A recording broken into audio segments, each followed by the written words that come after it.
This day in sports history.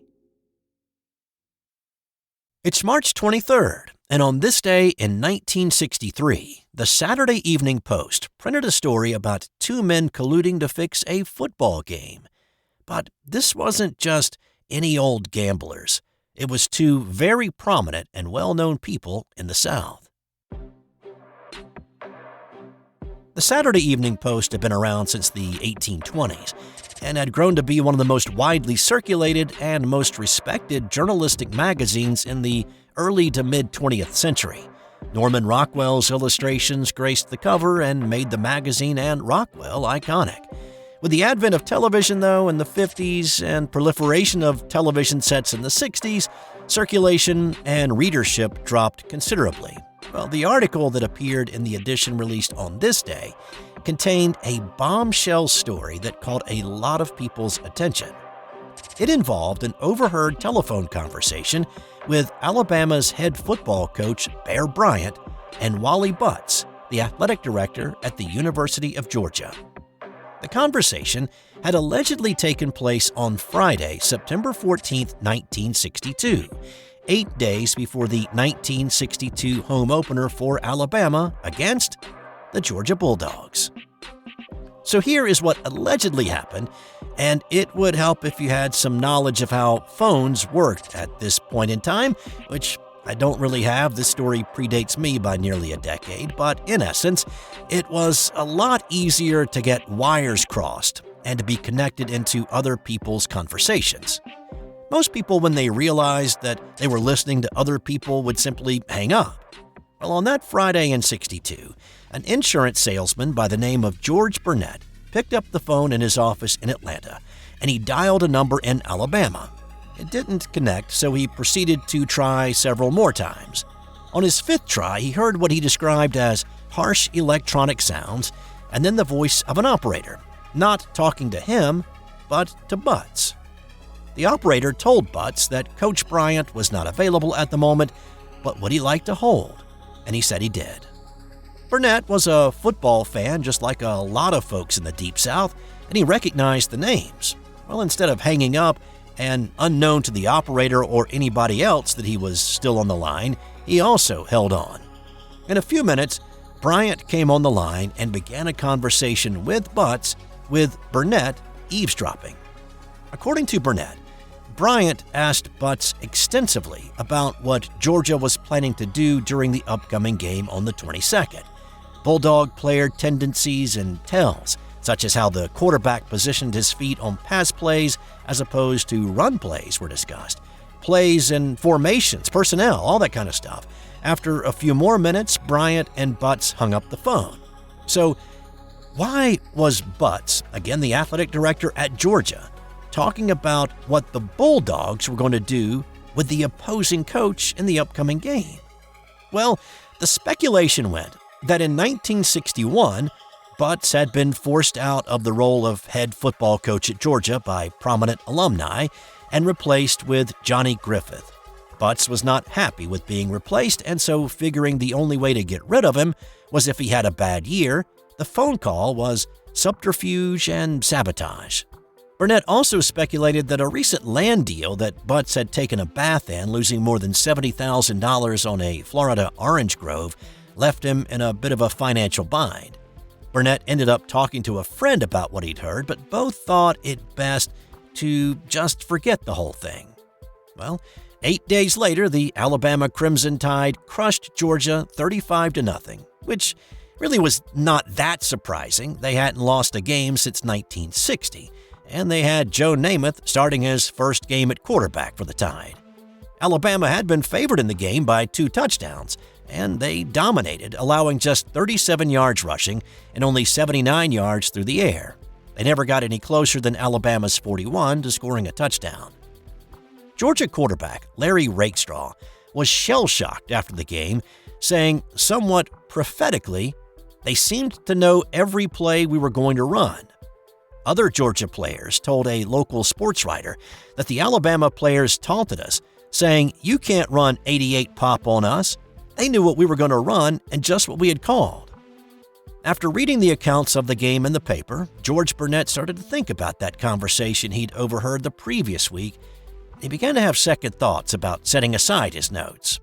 But he also knew that reporting what he'd heard would possibly pit him against the biggest names in college football in an area of the country when it's not an overstatement to say that college football is a religion.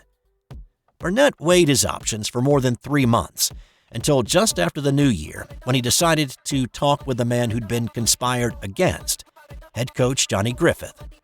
The two men met secretly in an Atlanta hotel, and Burnett shared his notes from the overheard telephone conversation with Griffith. Griffith was shocked, and he confirmed Burnett's account, saying, "You couldn't have dreamed this up. This part about our pass patterns? I took those over from Wally Butts when I became coach, but I changed them to a different name. Nobody uses the old name like you wrote here except for Wally Butts." Griffith went to university officials with the information and said he would resign if Butts was allowed to stay. Instead, Butts announced in late January that he would step down June 1st. More investigation followed, a check of phone records, interviews with Burnett, and then Butts was confronted with the details in February. They offered a lie detector test to him, but Butts refused and he resigned effective immediately. Writer Frank Graham Jr. got the details, and he wrote the story for the Saturday Evening Post called "The Story of a College Football Fix," printed and released on this day in 1963. The article ended with a quote from Griffith, saying, "I never had a chance, did I?" So, what happened after that is interesting. Both Bear Bryant and Wally Butts sued the magazine's publisher for $10 million. Bryant eventually settled out of court for $300,000, and Butts won a libel case against Curtis Publishing and was awarded $460,000. The key testimony in that case came from Griffith, who claimed he never said, "I never had a chance, did I?" And he called into question the entire story. Hey, real quick, you've heard me talk a lot about the Sterling Soap Company over the past few months, and if you haven't tried out their soaps, I get it. It's not easy changing up your routine. But let me just say, if you give them a try, I'm nearly 100% certain you will have zero regrets. They carry not only bar soap, but shave soap, liquid body soap, body lotions, beard balm, lip balm, and a lot more. Plus, there are myriad scents to choose from. Their products are made with natural ingredients and scented oils, and they are committed to being environmentally conscious. And I always get a handwritten note on my packing slip, so I know it's been checked before shipping, and it's a nice little human touch in a world that seems to be going away from that. Give Sterling Soap a try today at sterlingsoap.com. On this day in 1957, the North Carolina Tar Heels won the basketball national championship in a thriller. It was the top-ranked Tar Heels against the second-ranked Kansas Jayhawks, who of course had the 7'1" Wilt Chamberlain. North Carolina had barreled through the season with a perfect 31-0 record, beating opponents by an average of more than 8 points a game that year. Chamberlain was a sophomore, but again, freshmen were not allowed to play on the varsity team, so this was his first collegiate season. Chamberlain exploded on the scene in his first game, scoring 52 in his debut.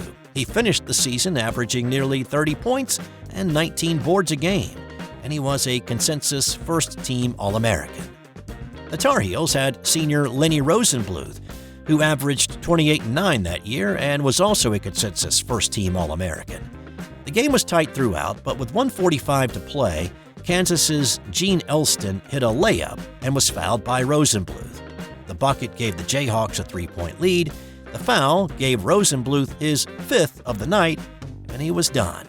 Elston missed the free throw, though, and that left enough life in the Heels to battle back to tie it. Joe Quigg hit a bucket to make it a 1-point game. Tommy Kearns hit a free throw to tie it up. The Heels even had 2 good looks at the basket in the final seconds to win it, but both shots were off the mark.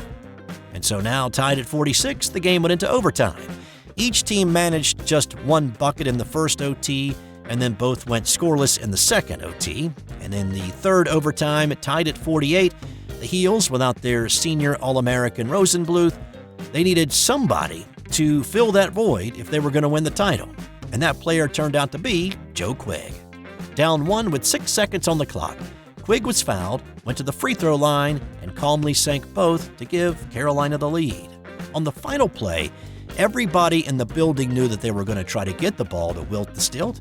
Quigg climbed the ladder to get a hand on the entry pass and swatted it away to Kearns, who dribbled out the clock.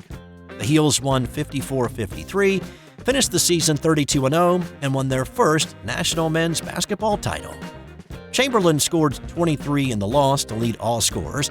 Rosenbluth led the Heels with 20. Interesting fact, this was actually the second straight triple overtime game North Carolina had played and won. They needed 3 OTs to beat Michigan State in the semifinals to advance. In that game, a buzzer-beating half-court shot by Michigan State was disallowed because the rule at the time was not when the ball left the shooter's hand, but whether the shot had reached the apex of its arc on the way to the basket. The shot was ruled to still be ascending. Talk about a judgment call. Moving ahead to this day in 1974, it was another huge win for an ACC team as NC State ended the UCLA Bruins' dynastic streak of 7 national championships with an 80-77 win in double OT in a semifinal game of the NCAA tournament. Bill Walton called it the most disappointing game he played in as a collegian. The Bruins had a 5-point lead late in regulation, and they were up 7 in the second overtime. Walton led all scorers with 29 and 18 rebounds. David Thompson scored 28, and he grabbed 10 rebounds, while Tommy Burleson had 20 and 14. The Wolfpack won the national title with a win over Marquette 2 days later.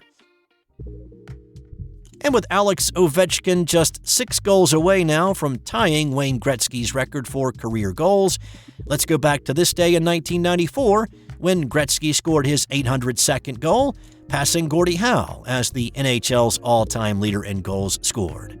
Gary Thorne was calling the action for ESPN that night. Starting the run, 2-on-2 short-handed, Lindenau broken up to Robitaille. Robitaille with Gretzky trailing. Gretzky looking, Gary Curry, McSorley to Gretzky! Scores! He did it! He did it! The greatest goal scorer in National Hockey League history is Wayne Gretzky! Gretzky slotted his record setter past Vancouver Canucks goalie Kirk McLean at the 14:47 mark of the second period to make him the greatest goal scorer in the NHL.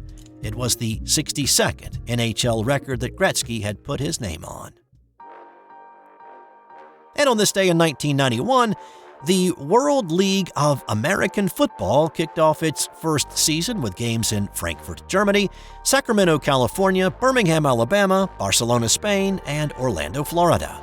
The WLAF was the forerunner to NFL Europe, and it was backed by the NFL. The league only lasted 2 seasons, though, came back in 1995 when it was rebranded as NFL Europe in 1998, and then rebranded again in 2007 as NFL Europa, before folding later that year.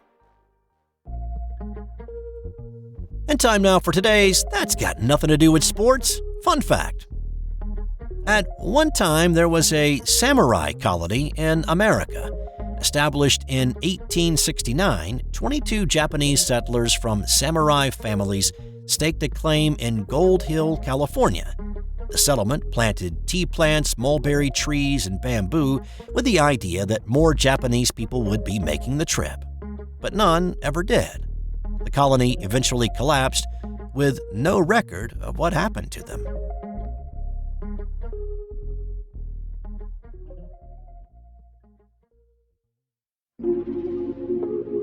This has been an original Thrive Suite production.